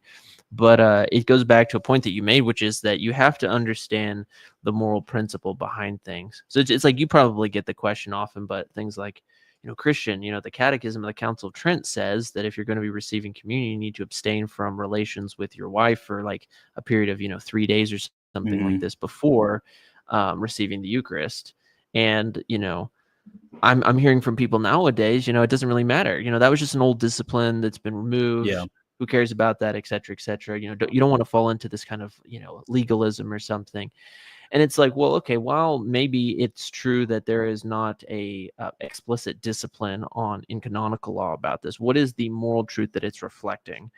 Like there's an actual moral principle that is universally binding behind this. It's not just something that is roguely thrown into the disciplines. Same thing when it comes to, for instance, I use this example all the time, the index of forbidden books. So it's like, Yeah. if the index of forbidden books, okay, well, while one can make the argument, the specific index no longer exists as a set list. Although we should bring it back. It would be pretty Yeah. epic, not gonna lie. But the moral truth behind avoiding bad books is a principle of the first commandment. And Hmm. so there's that moral obligation to still avoid those books, even though, sure, maybe there's not a canonical penalty put upon you. There's still, of course, going to be that moral reality that's behind these things. Yeah, and this is like for the especially the last century. This is like something before Vatican II, so this isn't like a Vatican II novelty. But the way in which like law has been conceived a lot of times from the magisterium has not been the most helpful. Is the way they would like to think about it is, hey, we want more people to be able to follow the law. So this is especially in like fasting discipline, for Yes, example. We want exactly. more people to follow the law or be obliged by the law. So we're going to relax fasting discipline so more people can fast. And Benedict XIV, he's like, hey, I'm relaxing it in this way, but if you can, keep the old discipline, please. And you know exactly what happened when they relaxed the old discipline is nobody followed Hmm. the old discipline. Exactly. And then now it's like we practically speaking, we don't fast. It's just not like compared to the vast majority of the history of the church. Relatively speaking, our fasting is basically nothing. But it's the purpose of positive law is to be able to provide a concrete expression among the people of a universal precept. So it's a Exactly. universal precept to fast. Natural law and divine law does not tell us when to fast or how to fast, right? It just tells us fast, right? And a morally, how do I put it? A morally disciplined and mature conscience should be able to, considering the goodness of fasting and such, should be able to impose upon themselves a good discipline in accordance with their state in life and such. But practically speaking, if you're trying to keep a good custom and you're trying to encourage the practice, you need to particularize the precept. You need to tell Exactly. the people, this is how we're doing it from these days, and people learn from this, and it's helpful for them to, people growing up in the environment of good fasting. Like I've spoken to people from Eastern traditions where they still have as a general custom those fasting laws, and they still seriously view fasting, or even certain very small sectors of religious Muslims, like from Hassan's background, for example. They don't do the gorging yourself version of Ramadan. They still Hmm. actually practice, what they're supposed to do. And when it comes to this, they have a culture of fasting, a culture of organized prayer. And from this culture of fasting and organized prayer, ordered by positive law, they really are able to better appropriate it in their spiritual life. But unfortunately, there's just been a completely different ideology when it comes to the function of pastoral law, to where they just want to expand it so that everyone can practice it. And we also don't want people to sin by breaking the law. So we're just not Yeah. going to have any laws. And it's very unfortunate. It is very unfortunate because as you mentioned, essentially, how does it help the spiritual life? It helps it in the sense that these are the strict parameters. But if one does not recognize that, like the moral precept that's behind it on fast, you must Mhm. fast, you must give alms, you must pray. I mean, if we applied this, think about this for as an example for the viewers out there. If we were to take the 6 laws of the church, for instance, the law when it comes to confession, the 1 yearly confession, and the 1 yearly communion, it's like if we were to apply these standards, we would all be in pretty miserable shape, more likely than Yeah. not. Just because, yeah, if we were just to say, okay, yeah, I'll just do my Easter duty and that's it, then okay, sure, yeah, you're keeping the letter of the law, but it's not the mentality that should be behind it, which should be the church's recommendation is if one is free from mortal sin and is desiring to get rid of predominant, not just the predominant fault, but deliberate venial sins in one's life, receive every day if possible. This is the desire of Holy Mother of the Church. This is why I tell people oftentimes. What I do in outside of YouTube is I do a lot of teaching in Catholic theology to kids in a Catholic school. And whenever they're around 14, 15, or really going through a full treatment of the 10 Commandments and the 6 laws of the church with them is always something I'll really want to Hmm. emphasize. But when we get to, for instance, the reception of Holy Communion, we start talking about disciplines along the nature of the 1 hour fast, right, from foods before communion. Yeah. I'll always tell this is what is on the book, but these are the recommendations of the Pope. Nick's perspective is that it would probably be better for us to go back to the old standard of from midnight till the reception of communion. And it's always so amusing seeing these children because they always flip. They're like, "Oh my gosh, we'll be starving," and it's like when you go to mass. Oh, at the 8 o'clock mass, It's like, are you really going to be starving? It's like, you're going to get up like 30 minutes before probably and be dragged by your parents, like, is it really that big of a deal? But what it is it goes to show you that we have so many attachments to stuff. Yeah. So we could be attached to food. We could be attached to sleep. So we don't want to get up at a certain time or go to bed at a certain time. We could be attached to the comfort of warm water. So we never want to take cold showers. Or this is a big one that people have to recognize. We could be attached to the vocation that we'd ideally like. So I'm attached to marriage. I'm attached to priesthood. The only thing we can be attached to is God, ultimately. All of these things, while good in and of themselves, they receive their goodness by participation in God, they ultimately can't be made into idols or can't be made the zenith of all things. This is why it's funny that your patron is St. John of the Cross, because I remember whenever I first came into the church, I don't know what it was. It's probably something like, Dark Night of the Soul. Stereotypical. Everyone just kind of starts with that when it comes to St. John of the Cross. But I remember reading like 3 or 4 paragraphs and like chucking the book across the room being like, I hate this saint. He's like calling out every single thing in my life. And who does he think he is? But he's absolutely right. It's just we need to practice serious detachment. And I think that that's not something that's talked about often.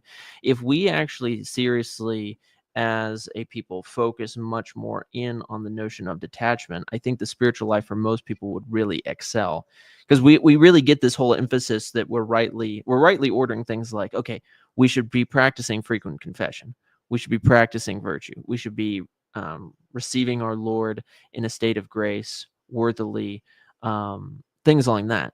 But we're not really talking about detachment. And I think that the detachment's kind of, if you will, the missing puzzle piece in the broader spiritual conversation that especially our generation needs to be having. Yeah, exactly. Do you want to get over to questions before we have to go? Yeah, go for it. Okay, so I honestly really respect traditional Thomist. So true. Can't watch live, busy with children. Now that we have a new Holy Father, can you guys settle the question on everyone's mind? Is pirating movies sinful? That's funny. I'm wondering if this is a person I actually know in person, just because I had a person recently, it was like 2 or 3 months ago, they said, I watched one of Wagner's streams and he said pirating isn't a sin. What is your opinion on this? And I said, honestly, I'm just going to be the rigorist and say it is a sin, mortal sin, go to confession and do penance in sackcloth and ashes for at least a week. So I'd like to hear your perspective, like a shortened, summarized version of why you think this wouldn't be a sin, if that actually is your position. Because it is. I mean, I think there's multiple ways in which one could go about this, because there is a like a just possession that one has of intellectual property. okay, But this just possession of intellectual property has been recognized. So, like when you see the old manuals mention like piracy is sin, what they're actually talking about is they're talking about, somebody else has the publishing rights to something, or somebody has something in manuscript. I think the Casuist has a question about this. And I've seen this treated in like U.S. civil law books as well, from the older era when they actually did, care about, the principles of law. Piracy would be taking somebody's just claim to be able to profit from their ideas and stealing this to yourself profit off of it. So, for example, somebody gives a speech, and you hear the speech, and let's say you like take it, and you're like, oh, this is really good, and you like dictate the entire speech, write it down, and you're like, oh wow, I'm like reading this. You might like go back and like let's say it's a really good sermon, and it's 1800, so you write it down, you like read it to your wife, she's like, oh, this is really good. That right there, that is not like in the classic sense the sin of piracy. The sin of piracy is if I took that manuscript of the sermon and then I turned it into a little booklet and I started selling it and gaining money off of this. You're stealing the right that somebody has over the profitability of their property. So when it comes to like downloading things like PDFs, you're not actually stealing from somebody. You're not actually taking some just use that somebody has of their ideas. If you were to upload it on Amazon and start selling it, you would actually be doing that, because theft always implies some sort of removal from somebody else. So this person has something in their possession, and you're taking this good and you're diminishing it. So, like common goods, that is goods which can be shared without diminishing. Common goods cannot be stolen. Like you cannot somehow, if we like grow in the virtue of friendship, like that's not stealing. Like we can share this thing and it not diminish. So there's like from that perspective, like can somebody have their own words as their own property? Can I go to a library and take a few pictures of some pages of a book and bring it home, or copy things down? Like historically, people did that all the time. This was never recognized as somehow sinful or stealing from somebody else. It was only considered sinful or stealing if you were going to publish it and steal the profits that somebody may make from the labor of their hands. So then there's the question, because a lot of people will be like, oh, okay, I don't know what I think about that, but like I can see where you're coming from, but it's illegal and you can't break the law. So there would be two things I would say to this. One, when it comes to laws, if there's a certain principle to where if you have a law and the law is not enforced, this law is not binding. An unenforced law is not promulgated properly, and therefore, it's not a law at all. So I go at it from that direction, but I would also go at it the direction of laws which are purely penal. I don't know if you've ever read into that controversy. It seems to me as well that piracy laws are also purely penal laws, which would not somehow bind under guilt. They would only bind under the payment of the penalty when one is prosecuted for it. So, yeah, I guess that would be like my quick answer. I'm not the premier defender of piracy. My friend River Run, he's done a lot more on this than I have. But yeah, that's the general 2 cents about piracy. Okay. Yeah, no, that makes sense. I guess my only question when it comes to it, but you kind of partially at least gave me something to think about. But I guess the only question I would have would be, is if one is taking something like, say, a movie from the internet that one could say normally just buy, is that not in a way taking something that's not yours, that is for sale, and depriving that creator of some type of just recompense for his creation? Does that make sense? Yeah, that does make sense. But I think it is different, and this is something that like the digital age has pushed on us. What we have now is like beforehand, if you wanted to like get a movie or get a book, like you would need to purchase a DVD, or you would need to purchase a physical copy of a book. Like an example that I like to bring forward is, let's say you have a Netflix subscription and your friend is coming to visit you. Your friend does not have that Netflix subscription. So if you both sit on the couch and watch a TV show on Netflix, your friend has not purchased that Netflix subscription. You have. So one could like similarly make the argument that, your friend should sign up for Netflix if he wants to watch your Netflix movie with you. And I would say the difference is like merely incidental. If you're going from, maybe I have a book that I bought and I let a friend borrow it, or I read it off to somebody, or like something like that. What is the difference between me handing you a book for you to read it and then me having a PDF and then sharing that PDF with you? I don't think that there's necessarily something of a just recompense when it comes to the sharing of the information which one has in his possession. Yeah, that's a fair argument, because I liked your first initial one on if one was to take photos of pages of a book. It's like, okay, that actually is fair, because then one could, by analogy, say when it comes to a movie, one can take clips from movies, upload them onto YouTube, etc., is that considered piracy because they don't actually own the rights to the movie itself? Things like that. YouTube would definitely like to say that when it comes to soundtrack stuff. So Yeah. thank you, Draconian YouTube. But yeah, something I'll have to think about. It's definitely an interesting Yeah. argument. I think there's another aspect to this that a lot of people, because a lot of people, what they'll go at, and this is especially in academic publishing, which this is like a pure farce for anybody who has the least bit of familiarity with academic publishing. Is let's say I have a book and I publish it with an academic press, and this is like some very niche book, so it's on like Brill or something, and it's $200. Yeah. The reason they make it $200 is because they don't expect people to buy it. They expect libraries to buy it. And libraries, they can spend $200, $300 for a random book. Individuals can't spend $200, $300 for an individual book. And the authors of those books for each purchase really get like pennies on the copy. So honestly, if I like cash apped an author $2 and then stole the PDF, that author would actually be recompensed much more. And I think it's the sort of old form of publishing that assumed that there weren't libraries. Well, not there weren't libraries. That assumed that there wasn't digital access. It's really under that old form of the communication of knowledge that the current laws and current thinking among a lot of older academics run under.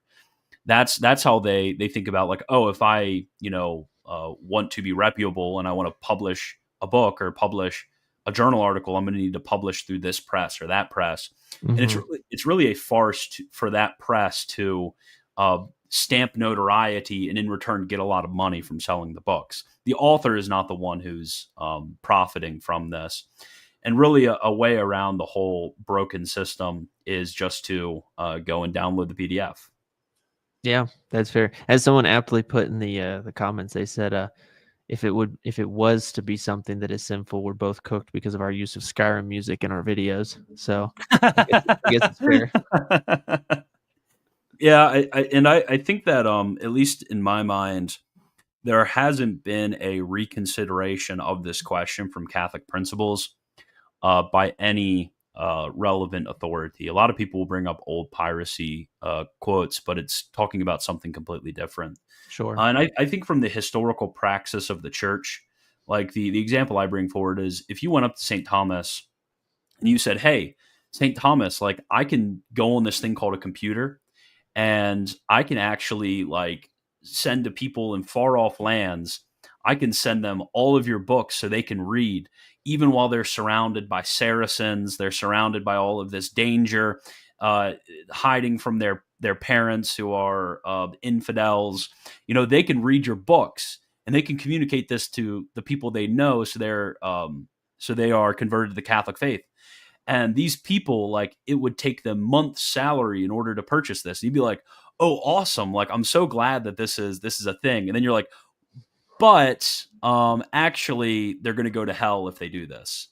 Yeah. And I think St. Thomas, he wouldn't be able to even conceive of an idea like the type of intellectual property that some people put forward about the sharing of PDFs. That would be something that would just be inconceivable to him, that you have this ready ability to communicate knowledge in a way that does not deprive other people of property. So you're not like stealing their book or whatever.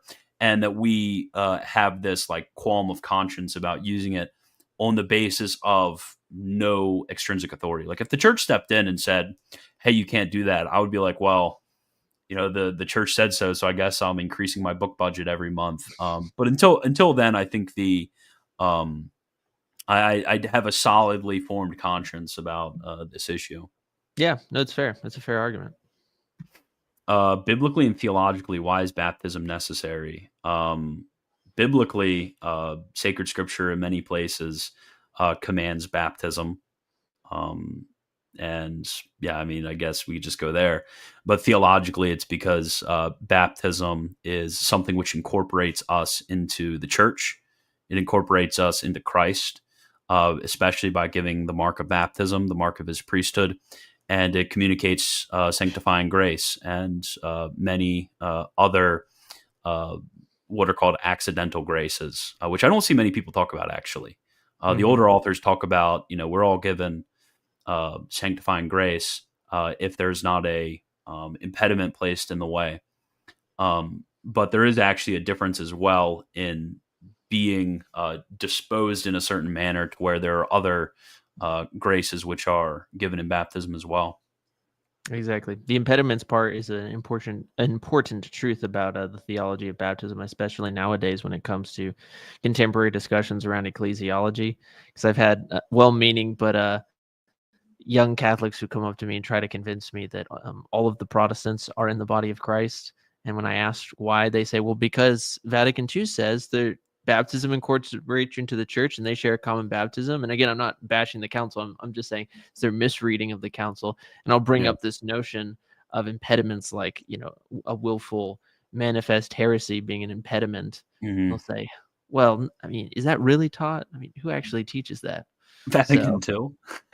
Yeah, exactly. I can't remember which document, but Vatican II says to those who are properly disposed. Like it literally says that. So I don't know why people play fast and loose with the council like this. Wagner, do you want to buy Zigliara or not? Yes, I do. I do want to buy a Summa Philosophica because I've been reading the compendium by Pesch recently. I've been wanting to. Rather than being stuck in like translator mode all the time when I read stuff, I want to, just like sit down and just like read like texts in their entirety, sit down and increase my, how do I put it? Increase my stamina, increase my reading stamina. I think that's a problem that a lot of students of Latin have is they can read a few paragraphs, but can they really go through like the old authors were able to do and just like sit down and read like they would English? Unfortunately, many people can't even read English like that anymore because of brain rot. But yes, I would like to buy Zigliara. Yeah, absolutely great Dominican. Why do you dislike Suarez? I thought Suarezian patriots were in control. What are your thoughts on Suarez? He's not a Thomist, so he's not inside the church. That's my so thought. True. Yeah, extra Thomisticum nulla salus. I do like Suarez in some areas, and I do like. I'll tell you a funny story. So I do have this one point to say about Suarez. So I'm not a Suarezan, but there, believe it or not, Christian, there is some Suarezans left out there. I didn't think they existed, but when I was at Clear Creek Abbey in Oklahoma for a month, I don't know if you've ever seen this video of mine, but I had like this really hardcore autistic moment where I went to a monastery and I read through St. Thomas's Summa in 1 month. Just because I wanted to see what it would be like to read the Angelic Doctrine in a setting more accustomed to what he would have been writing it in. Yeah. Even though it is a Benedictine community. And while I was there, it was really funny because like one night I'm waiting for dinner and this kind of like slightly heavy-set kid walks in, right? He's wearing a mask. This is like 3 years after the pandemic. I'm like, what is this guy talking about? And so I kind of give him a average Suarezian. Well, this is the crazy thing. So I kind of give him crap about this. And then like 3 days later, I'm up in the library reading the Summa. And then he comes in there and we start chatting and he's just like, yeah, I'm actually discerning with the Jesuits. And I was like, how did you end up at a traditional monastery? Tell me about how that worked. So we started talking more and more. And he said, yeah, I'm actually a Suarezan. I was like, what? I said, you exist. Like there actually are Suarezans out there. I said, let me ask you this. Is there a Reddit page dedicated to living Suarezans? Because it's so niche that I've never heard of this. And he said, no, to my knowledge, it's me and one Calvinist professor. We're the only Suarezans that I know of out there. And so thankfully that heresy is almost done. And you asked about Suarez rather than the Suarezians, John, but when it comes to Suarez, I think Suarez's massive contribution to scholasticism was he was an eclectic author, and there's nothing wrong with eclectic authors. They're fine. Some people are eclectics. Some people think that they should be eclectics, but they should probably read a little bit more. But Suarez was just such a massive genius. And there's a statement from Marine Sola, and he says something to the extent of, where Suarez agrees with the other schools, truth finds like no abler a defender. But when Suarez, goes off and says something unique, like it's always somewhat of a loose synthesis or something of this nature. Because Suarez, he was a bit of a middling figure. He did try to provide new and insightful solutions to old problems, which I can always appreciate among certain authors. But yeah, Suarez, that and his positive theology, he was just really good with the sources. This is somewhat of an advancement over what the medievals were mostly focused on, which they were more focused on synthesis than they were on strictly positive theology. Although St. Thomas is a notable exception to that trend, because he was one of the best patristic theologians of the medieval era, bar none. Yeah, I couldn't agree more. It's unfortunate that he gets a lot of hate by the Nouvelle Theologie, the line against Baroque Scholasticism. Mhm. Such an L. I know. Should I quit Zins? I don't know. Must have Ludwig Ott and Tanqueray memorized. Real? Can you guys speak about being a third order Dominican? What rules should one follow? Any recommended reads? I'm not a third order Dominican, but to my knowledge, you are, right? I am, yeah. I follow the 1923 rule, but that's also the rule of my community. And I would recommend, if one wants to read a text on the third order Dominican life, just read the text Our Dominican Life. I'm blanking hardcore on the author's name, but it's pretty easy to find. Just a 1920s text just called Our Dominican Life. It's several hundred pages, but it's really good spiritual reading. Yeah. I feel like I've read this work before. Oh, Joret. Yeah, I think it is. I think that's right. Yeah, it is. I don't know if it was that or something else that I read, but I have a friend who's really into the Dominican tertiaries, and for a while, Is this our mutual friend Calder? Yes, it is Calder. What a guy! Yeah, it is Calder, but I did read a little bit into, and I thought about becoming a Dominican tertiary, but I decided against it. Suarez got to you, man. Yeah, Suarez got to me. Ratio Gloriae Trad Manual on Amazon 2nd edition coming soon. What is that? I've never heard of this. I have not heard of this either. Let me look this up. The order and illumination in the pantheon of the Logos. Okay, this sounds very sus. I don't know what to say. Are you like the author of this and you're posting it here because you want people to check it out? It's in the name Rogue Theology. Ratio Gloriae is the only state-of-the-art foundational philosophy and theology manual currently available. Oh, wow. I didn't know about that. Wow.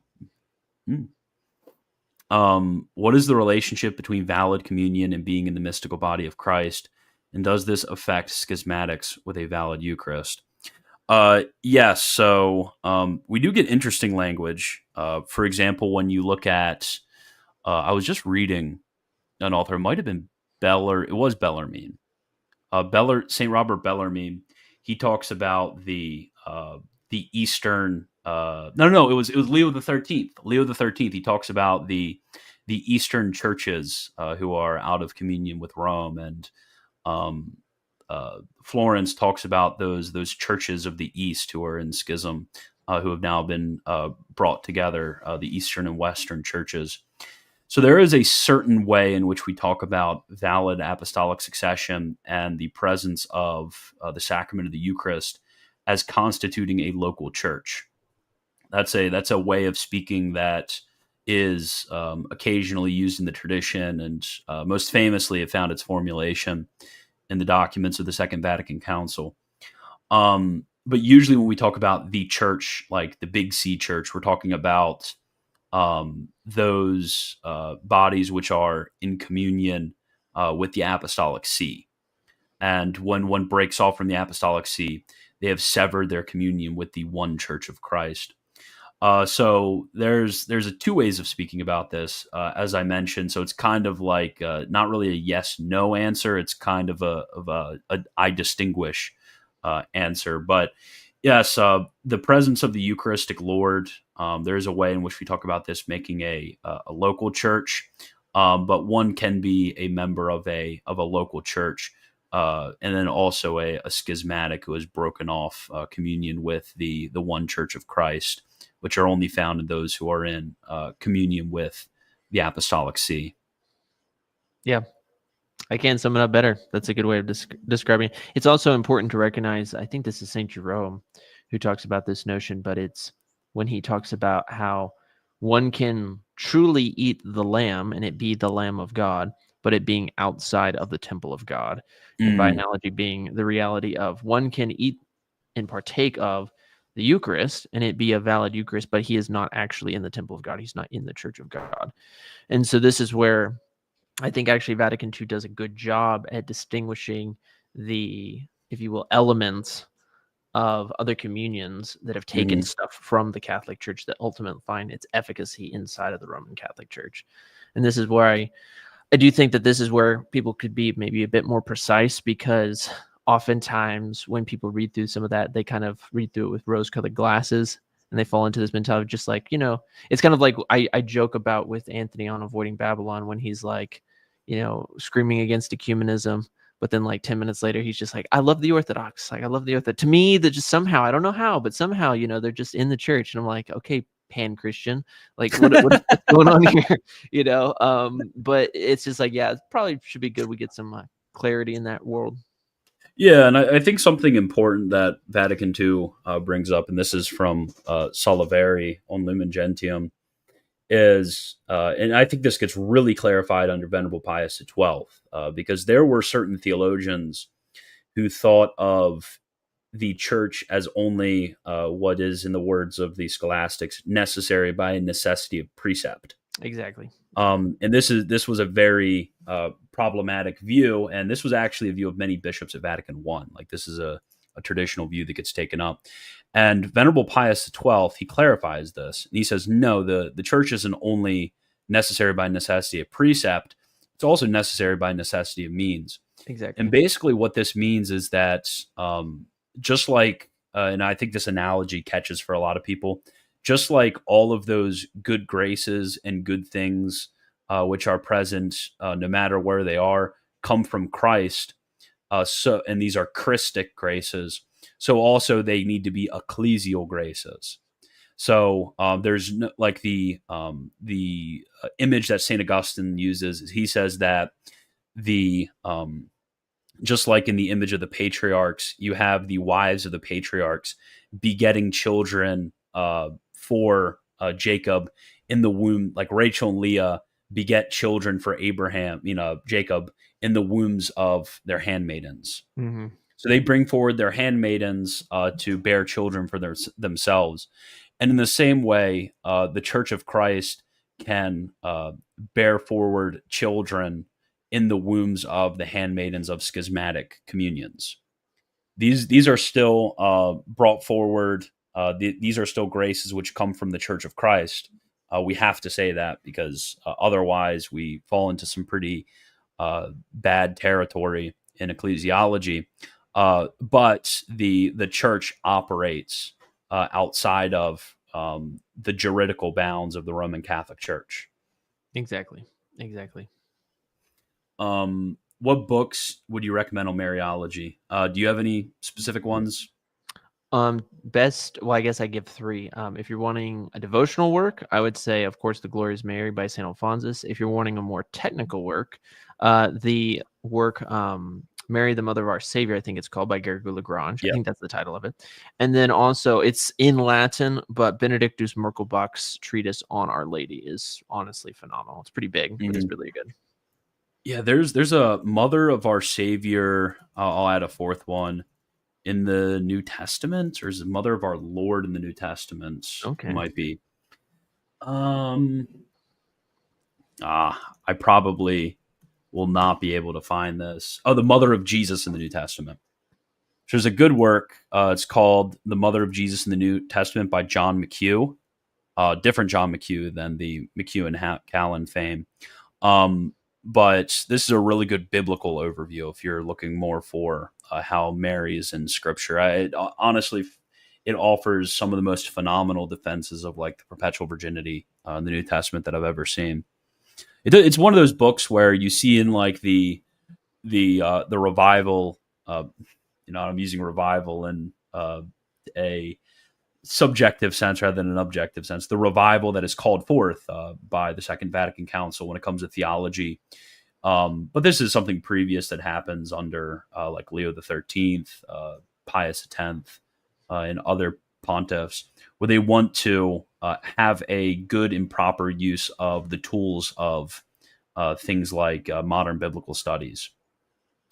I think that this is a phenomenal example of Orthodox, Catholic, traditional Mariology, which is using all of the tools of modern research in order to provide us with the truth of the Catholic faith.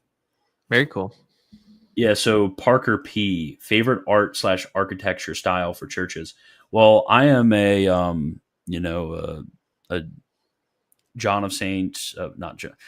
St. John of the Cross and Carmelite Maxer, so white walls for me. White walls. I'm honestly a Gothic supremacist. Really? I'm not an art guy, so I don't know much about the different ones. Okay, so yeah, it's almost 2 hours. I told you that we should do shorter than 2 hours. We should do like an hour and a half, but this is a great conversation. So we went over a little bit on time. Is there anything that you wanted to say before we get going? Not really, no. I mean, if people are interested, if you're wanting to learn more about ascetical theology, we're doing a series. I myself am doing a series on Tanquery's work over on the show. It's probably going to take me forever because I'm just that kind of guy who goes and reads every single footnote in depth. Yeah. But hopefully what we're going to be doing is finishing up in the coming probably year the whole ascetical treatise, and then moving on to the probably some philosophical treatises, but eventually the STS, and then the STS is moral theology equivalents. And so if you're interested in kind of like a systematic intellectual style formation, you guys can find me over there on Traditional Thomist. And if you're just wanting some like cool liturgical videos, you can go follow me over on Instagram under Traditional Thomist. I just like posting cool liturgical stuff over there. Okay, sounds awesome. And we have a last question that snuck in.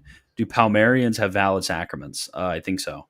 They are the one Church of Christ. We are the schismatics, and our sacraments are probably invalid compared to the Palmarians. Yeah, I think with the Palmarians, they have valid orders, to my knowledge, and I think they keep to the matter and form. I think they actually strip the whole mass of everything but the matter and form of the sacrament. Yeah. So yes, I do think the Palmarians have valid sacraments. Yeah, I think so as well. Okay, thank you, Nick. This was a pleasure. So I will talk to you guys Thursday. I will not be streaming tomorrow. I have a special video that's coming out tomorrow. So you guys should make sure we have another question. Okay. Thanks for settling the piracy question. Now I can pirate the Breaking Bread hymnal with a clear conscience. So true. I'm glad that you can pirate the Breaking Bread hymnal as long as you don't read it. That would be much appreciated if you didn't do that. But thank you, everyone. Thank you, Nick. And as always, God bless.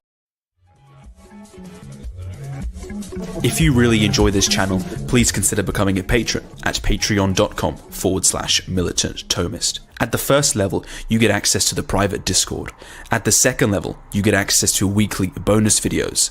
At the third level, you get access to free translations, articles, and notes on the Summa of St. Thomas.